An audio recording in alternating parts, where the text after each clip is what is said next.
Hello students, we are continuing with the reading of lesson 6, The Helpful Young Man. So, we are at the second last paragraph of page number 30. Well, I will leave you, but in case my father doesn't get his eyesight back, your life will not be spared. अब जो युवक होता है, young man होता है, वो बेटा fish को कहता है कि मैं तुम्हें छोड़ दूंगा, बट अगर मेरे पिताजी की, मेरे फादर की आंखों की रोशनी वापस नहीं आई तो मैं तुम्हारी ज़िंदगी को नहीं छोड़ूंगा, नहीं बख्शूंगा मैं तुम्हें. I will take your life back. It is not just an idle threat. बेटा थ्रेट मीन्स धमकी, आइडल मीन्स फिजूल में, बेकार की. कहता है ये कोई बेकार की धमकी नहीं है. आई विल डू दैट, उसका मतलब है कि मैं ये करके दिखाऊंगा. I suggest that one must honour one's words. अब वो युवक आगे कहता है कि मैं ये मानता हूँ कि हर किसी को अपने जो शब्द हैं, जो भी वो कहता है, उससे उसका सम्मान करना चाहिए, अपनी बात को रखना चाहिए. Saying so he took the sand with him. ये बात कहने के बाद वो रेत को लेकर चला जाता है.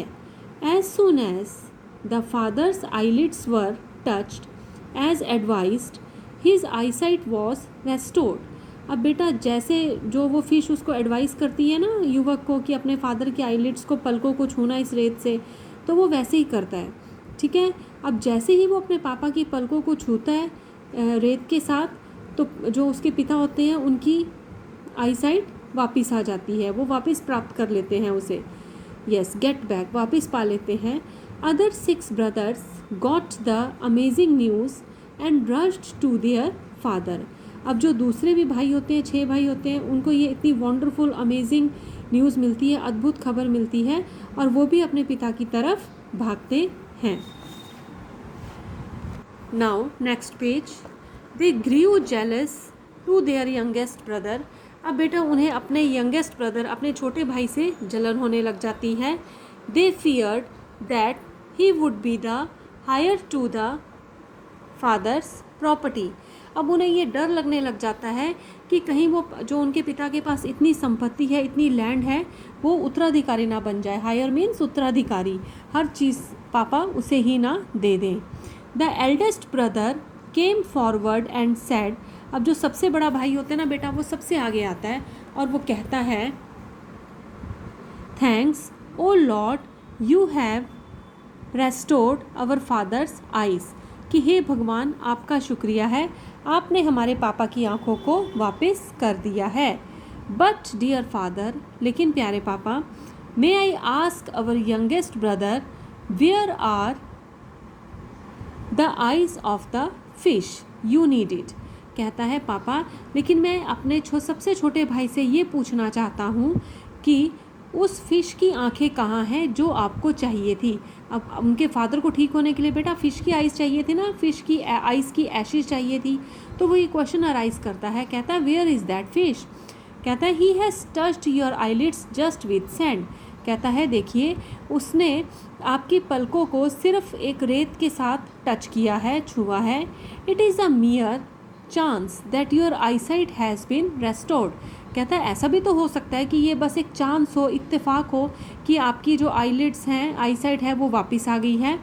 It was possible that the touch of the sand would have caused your injury.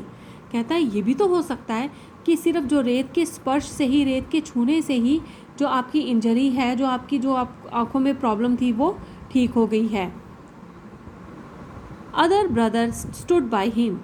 Yes, कहता है अब जो दूसरा भाई होता है ना, वो भी पहले भाई के साथ हो लेता है.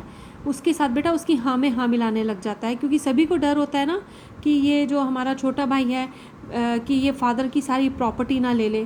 तो वो सभी इस चीज़ में यस कर देते हैं, एग्री करते हैं. They compelled their father that he should be asked to bring the eyes of the fish. वो अपने पिताजी पर दबाव डालते हैं, अपने फादर पर दबाव डालते हैं, उन्हें कंपेल करते हैं कि वो छोटे भाई से कहें कि वो फ़िश की आइज़ को लेकर आए. Their plan went well. उनकी जो योजना होती है ब्रदर्स की, वो बेटा सफल हो जाती है, सक्सेसफुल हो जाती है. द गुड सन, जो सबसे यंगेस्ट ब्रदर होता है वो बहुत अच्छा होता है, उसके लिए देखो वर्ड यूज़ किया है, एडजेक्टिव यूज़ किया है the good. The good son, एक अच्छा बेटा, was disgraced to leave the house for his dishonesty.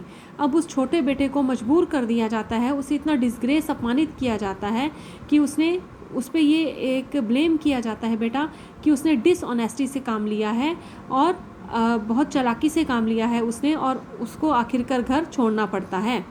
He left the house and roamed aimlessly as he had nowhere to go.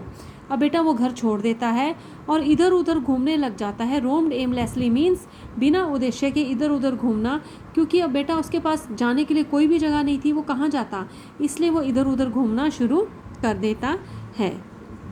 One day as he was passing through a forest, एक दिन बच्चे जब वो एक one से, एक जंगल से गुजर रहा था, he noticed that a black bug came running to him. उसने ये नोटिस किया कि एक ब्लैक बग, एक काला बग, बेटा बग होता है मेल डियर, जो नर हिरन होता है वी कॉल हिम बग। एक मेल डियर भागता हुआ उसकी तरफ आ रहा था। The small animal stood by him, वो एक छोटा सा जो जानवर था वो उसके पास खड़ा हो जाता है। And spoke in a trembling sound voice, और कांपती हुई, ट्रेम्बलिंग साउंड होती है बेटा, ट्रेम्बलिंग वॉइस होती है, कांपती हुई आवाज़, और बहुत कांपती हुई आवाज़ में उसने कहा, डियर सर, श्रीमान जी, the hunters are after me, कि शिकारी मेरे पीछे लगे हैं, प्लीज़ सेव मी, कृपया मुझे बचा लीजिए, I will help you when ever you call मी, मैं आपकी मदद करूँगा जब भी आप मुझे बुलाएंगे, please do a favour for me, मुझे बचा लीजिए, and I will also help you when you will call me in need, जब आपको ज़रूरत होगी तो मैं भी आपकी हेल्प करूँगा। The young man trusted the buck, अब जो बेटा युवक होता है ये बक पर ट्रस्ट कर लेता है। गो इन टू दिस डिच, वहाँ पर एक खड्डा होता है, कहता है इस खड्डे में चले जाओ, डिच में चले जाओ, and I will cover you with grass and leaves, और मैं तुम्हें घास और पत्तों से कवर कर दूंगा, ढक दूंगा। व्हेन दे गो अवे, और जब हंटर्स, दे मीन्स हंटर्स, जब वो शिकारी वहाँ से चले जाएंगे, I will call you back, तो मैं तुम्हें वापस बुला लूँगा। The buck acted upon his advice, अब जो बक होता है मेल डियर वो वैसा ही करता है जैसा यंग मैन उसको एडवाइस करता है। When the hunters came they asked him, have you seen any buck this way, जब बेटा हंटर्स आते हैं तो वो यंग मैन से पूछते हैं, क्या तुमने किसी बक को देखा है इस रास्ते पर, have you seen any buck this way, what is a buck, he said, तो वो ऐसे प्रिटेंड करता है, ऐसे शो करता है कि उसे मालूम ही नहीं है कि बक होता क्या है। कहता है व्हाट इज़ अ बक, बक क्या होता है। This fool doesn't know what a buck is, तो वो हंटर्स कहते हैं इस मूर्ख को इतना भी नहीं पता है कि बक क्या होता है।